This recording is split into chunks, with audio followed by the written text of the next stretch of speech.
Welcome to Email Desk, your trusted source for clear email solutions. Let's get started and make email simple. Yes, Outlook does compress images, and it does so by default to solve a very common problem: massive email sizes. When you attach a high-resolution photo directly from your phone or camera, the file can be several megabytes, and sending multiple such images can quickly create an email that is slow to send, slow to receive, and consumes a significant amount of storage space for both you and your recipient.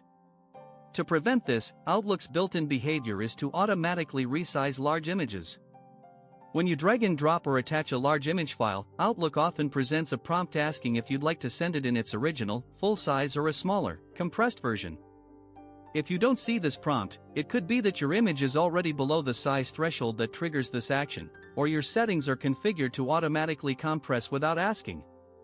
The compression process itself typically involves two things: reducing the pixel dimensions of the image, for example, from 4000 by 3000 pixels down to something like 1920 by 1080, and applying a level of data compression, which slightly reduces the quality to further shrink the file size. For most everyday purposes, like sharing vacation photos with family or including a simple diagram in a work email, this reduction in quality is practically unnoticeable, and the benefit of a smaller, faster email is a welcome trade-off. However, this default behavior becomes a major issue when image quality is critical.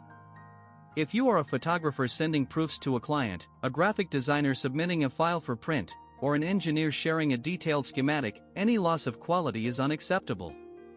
In these professional scenarios, you need to ensure the recipient gets the exact, original file.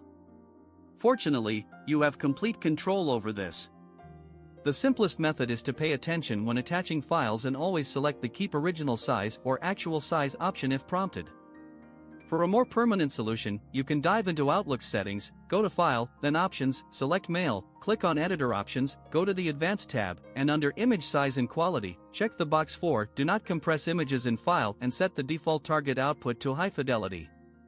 Two other foolproof workarounds exist. First, you can place all your images into a single zip folder before attaching it.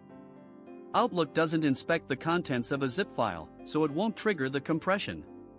Second, and often the best method for very large files, is to upload the images to a cloud service like OneDrive or Google Drive and simply share a link in the email. This bypasses attachment size limits entirely and guarantees the recipient can download the original, untouched file. So while Outlook's default is to helpfully compress, you have several easy ways to retain full quality when it matters most. Thank you for watching, and if you found this tip helpful, please like this video and subscribe to the channel for more tech guides.